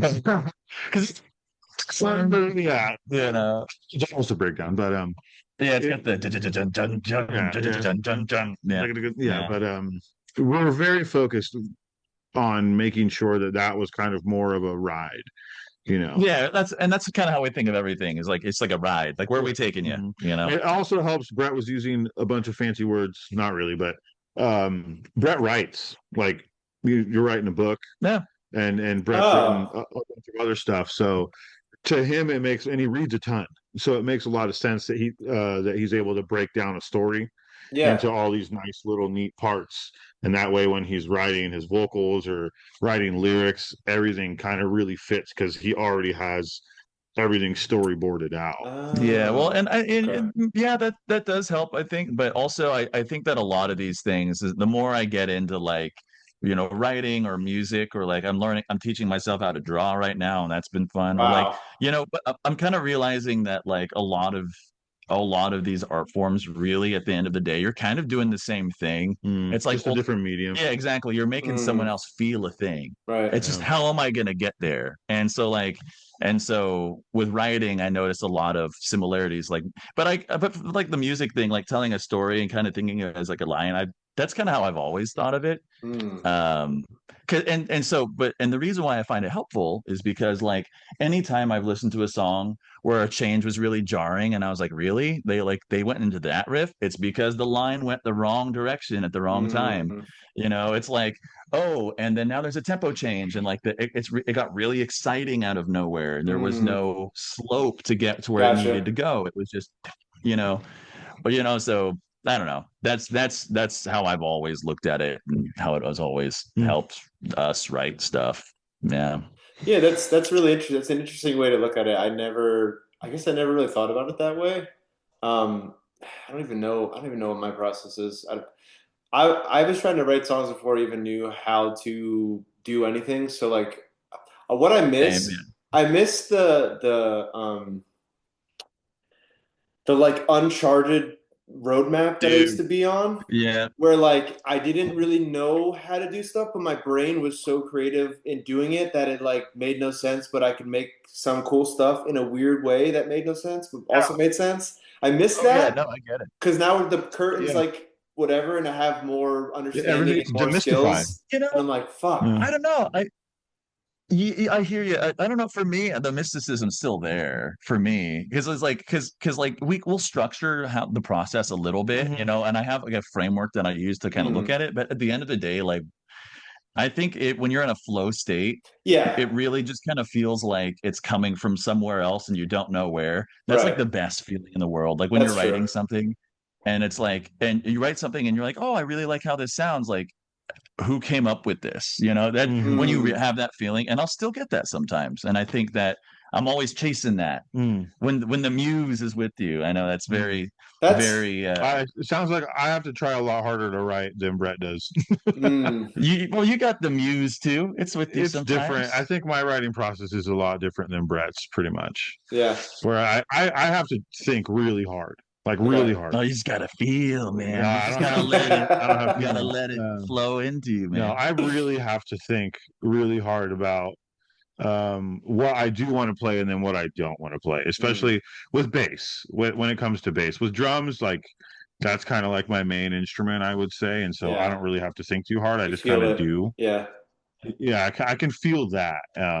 But with bass, I really have to sit down and think like I'll listen to a song like 50 times, and then I kind of just let my brain imagine what I think would sound cool, and then I'll go figure those notes out like later. Okay. Yeah. So I'll try to get myself out of the way while I'm listening, and I'll kind of subconsciously write bass parts to a song, and then I'll be like, all right, well, now I got to go figure out how to play all of this.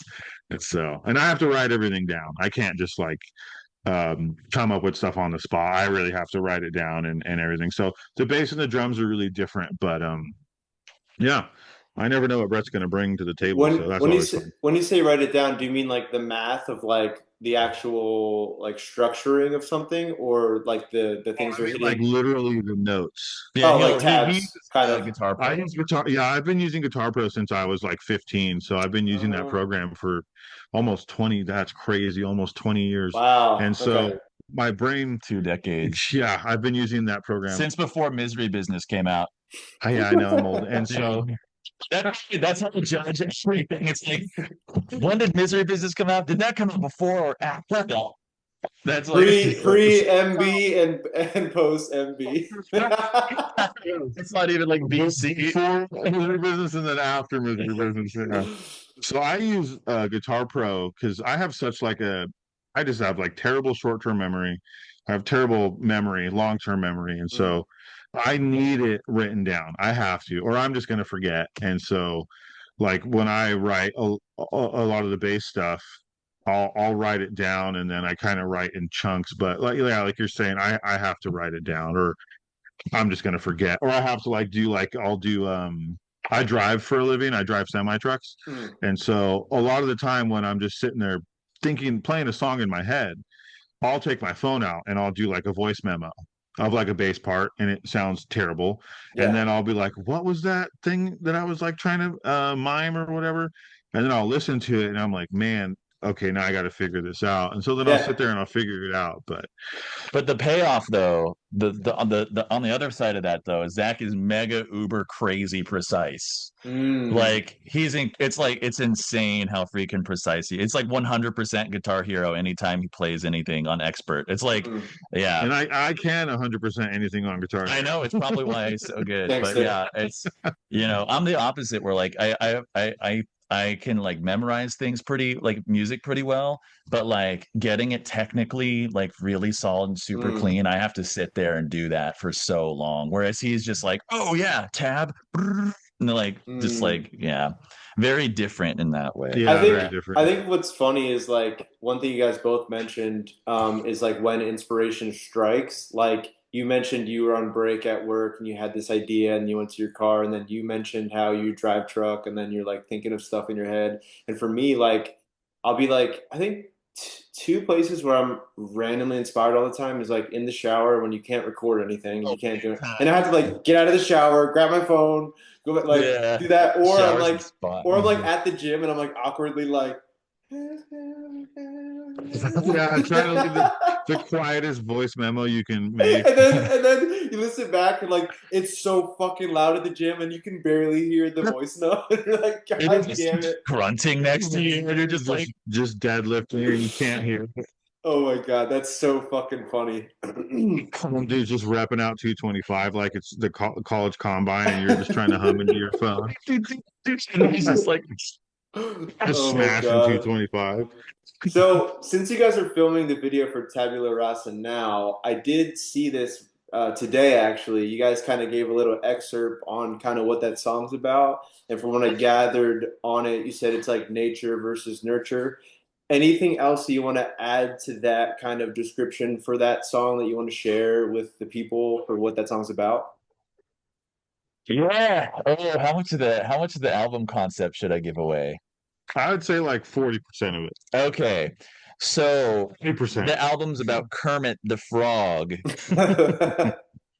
No, I'm just kidding. I was gonna riff on that. Yeah, you could have went. I know. But anyway, no. So that song. So I guess I'll just talk about maybe like what the album's themes are necessarily. Not maybe the plot, but there's a lot of supernatural stuff going on in it. lots of like cyberpunk, like supernatural stuff going on Oh, in it, cool.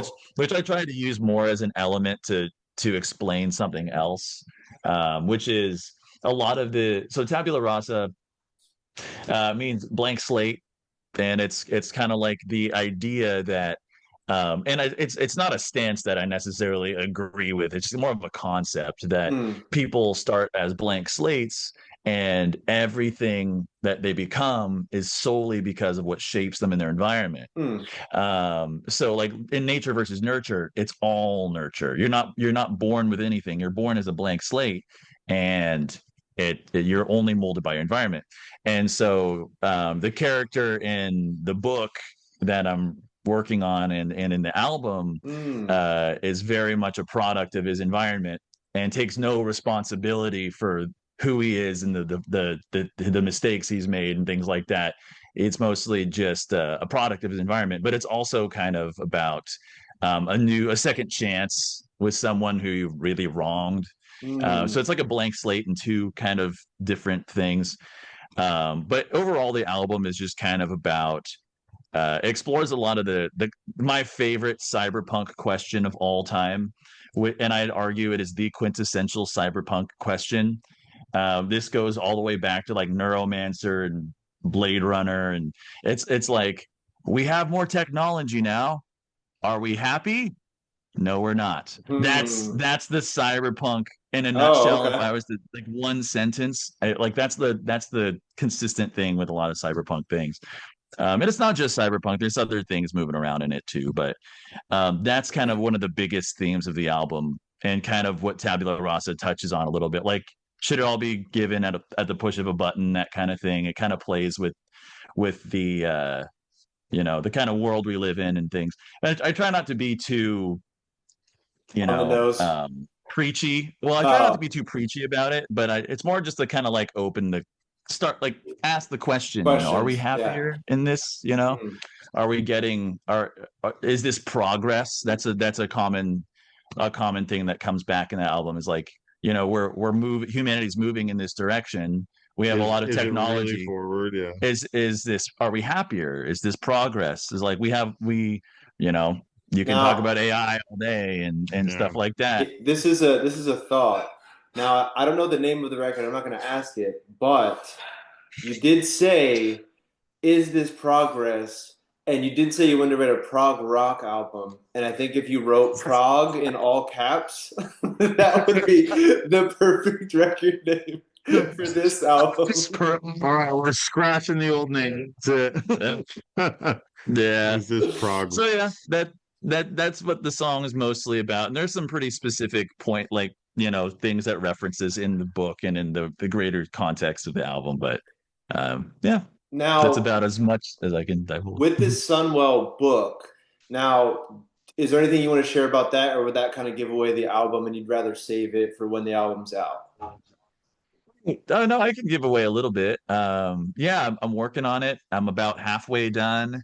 Uh, and I've written a couple books before, but I Oh, what think the hell? I'll, I didn't know that. yeah, and I didn't put them out. Oh, okay, okay.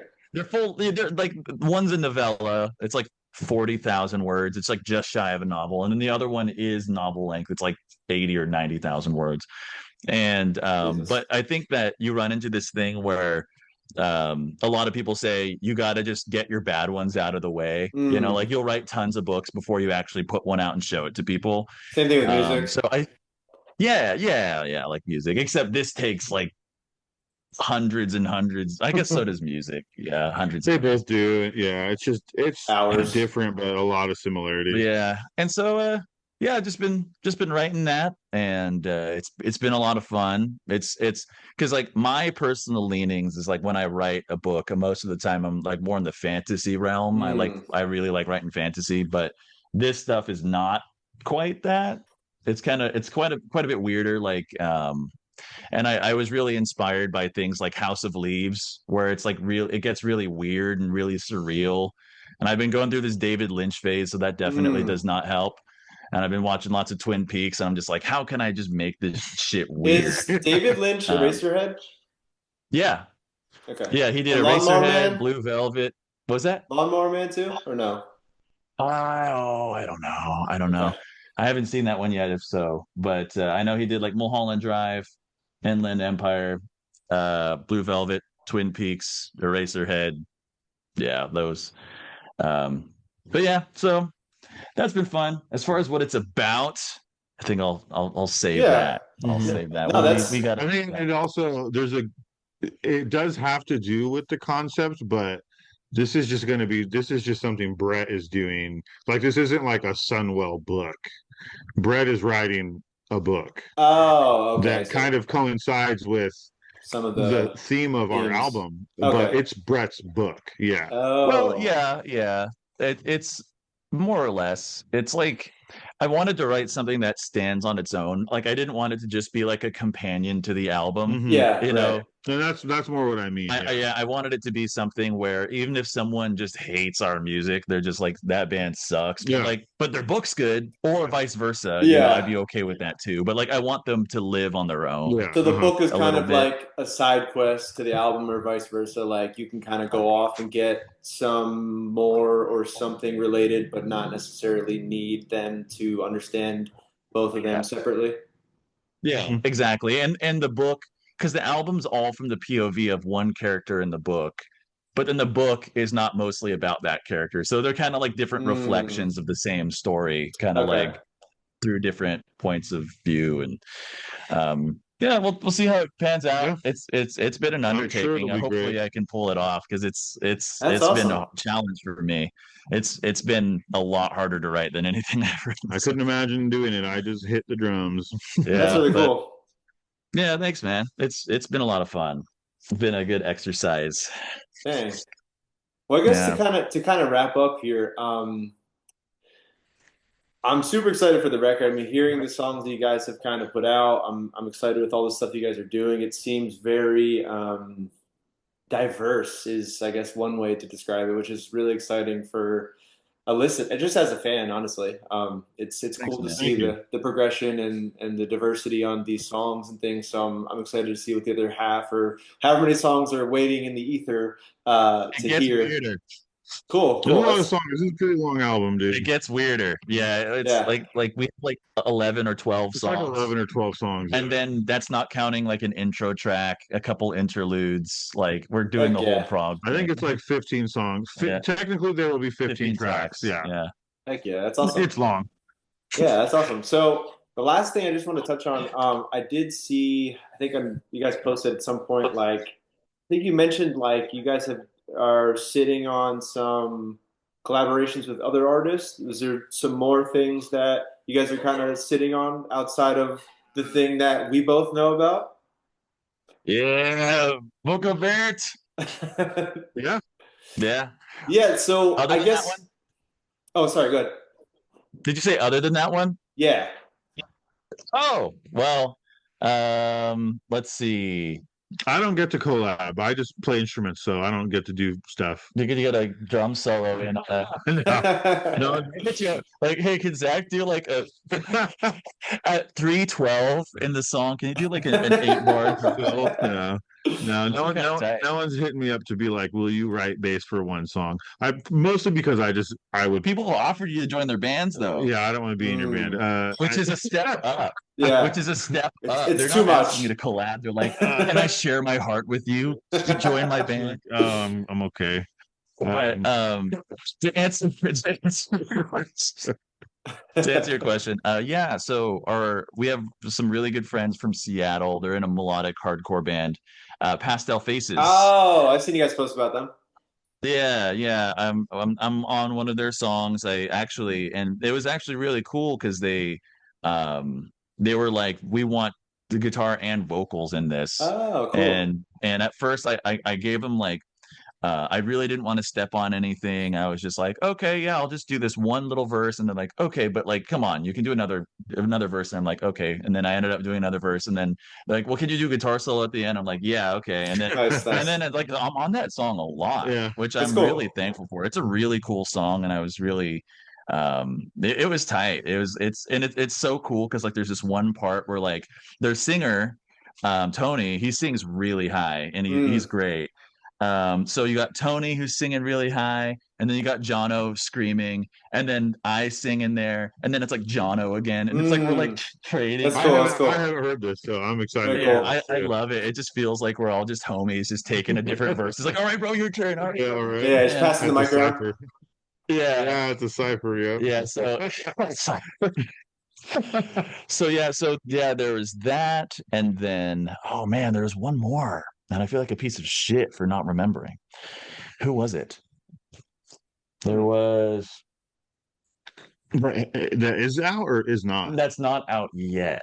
Oh, Oh well, no, the other one was before. That was with Honeybender. oh yeah. Yeah, I was on a Honeybender song right before that. Yeah, and then I've had a couple other people hit me up to do those, but they're still kind of up in the air. But yeah, that's been a gift that keeps on giving. Completely unironically, I absolutely love getting to feature on people's stuff. It's like I get like a window into their world, you know. What was it like when I hit you up to sing on Fragments? I'm just curious. Like, what was it like hearing it and like, you know, in your mind, what were you kind of like? Just walk me through that whole experience on your end. Yeah. So you sent me the song, and I really dug it. I liked all the layers and stuff. I was just kind of like, man, like where am I gonna fit on this? And I was kind of thinking because I right before that I did the Honeybender one, and looking back, I don't, you know, the guys in Honeybender were very happy with how it came out. Me personally, looking and listening back to it, I was like, oh man, I could have done way better than that. And so now when I was working on your stuff, the whole time I was a little nervous because I was like, shit, like I did, you know, the last feature was kind of difficult, and then I was like, well, I guess I'll play it mostly kind of safe. Like I didn't really do anything super out there. Because I mostly, like, we were always talking about wanting to serve the song. I didn't want to do anything way crazy, like way left field. I mean, like, so I kept it pretty close. But it was fun. It was nice getting to see like that like I said, like every time you get to feature, you get to see like a window into someone's world or creative project and stuff. But when you said that you liked it, I was like, oh, thank God. Because like I only recently have I actually started to enjoy vocal tracking. Vocal tracking to me is it's like, it used to be just a nightmare. I hated it. It'd be like, oh, this one syllable, I could have said that better. Oh, like I could have got a little more resonance on that one vowel there. And like I would sit there and just track. So that always made me nervous. But now it's fine now. I got over that. But yeah, no, it was a good experience, man. It was very easy to work with you, and I mean, I like how it came out. We got to show the world. I know. It's roughly going to come out early summer, so a couple months from now. Oh shit! Yeah, it's going to be like kind of like 3 months. We're going to put a song out every 3 months, kind of. And that'll be smart. The next one. And I still haven't got the video back, but when I do, I'm excited to kind of see what that looks like too, and the world to kind of see all of us in the room. So it's really cool. Yeah, I think I'm super kind of in the opposite direction of like me asking. Like I think from the like perspective of me, like obviously I like your music, and I was like, oh, he's gonna do a great job. But hearing it though in context, it's like so interesting because I don't know what you were gonna do and it's like when I heard it, I was like, this is so sick. And then it kind of like inspired me to kind of like push myself in a different direction when I was still working on like harmonies and stuff. So I just want to thank you for that because like you kind of pushed me in a direction that I kind of was like not really thinking or like didn't think I should or could do. And then I was like, okay, like let me try to do this. And then I sent you like the newest mix and like you were like, yeah, it sounds cool. And I was like, all right, cool. So it's just, I don't know, it's just so interesting collaborating. I love it when it works out. And I think the scary part for me is like, what if I don't like this? Like, how do I say, hey, I don't like this? You know, like that's a terrifying thing to be in from my perspective because I don't want to be disrespectful, but I also want to be happy with like, you know, the project. No, I understand. I totally understand it. Your art. Yeah. But the opposite thing happened where it's like you sent me one thing and I was like, why don't you do this other part too? And then I was like, I'm gonna use both of these. And then it just like it just came together so in such a cool way where it's like the more you gave me, the more ideas I was like, oh, like you could do like this, and then I'll throw this here, and like it'll be cool. And then kind of like hearing it all back and doing the video, like it all kind of like came full circle. So again, just thank you for doing that. I'm really excited Dude. about that song and you guys being a part of it. So Dude, well, thank you for asking me, man. Yeah, and like if you didn't ask, we wouldn't have gone to like Philadelphia. We've never yeah, been yeah, out there. yeah. it was super fun. Yeah, we've never That's been so out there. cool. Like that whole trip was just it was a blast. Yeah, Yeah, super we had a fun. great time. Mhm. Heck Yeah, yeah. so yeah, and getting to collab is always just really great. Like I think that working with you on that song is like kind of what made me more stoked to just like do that Mm, more.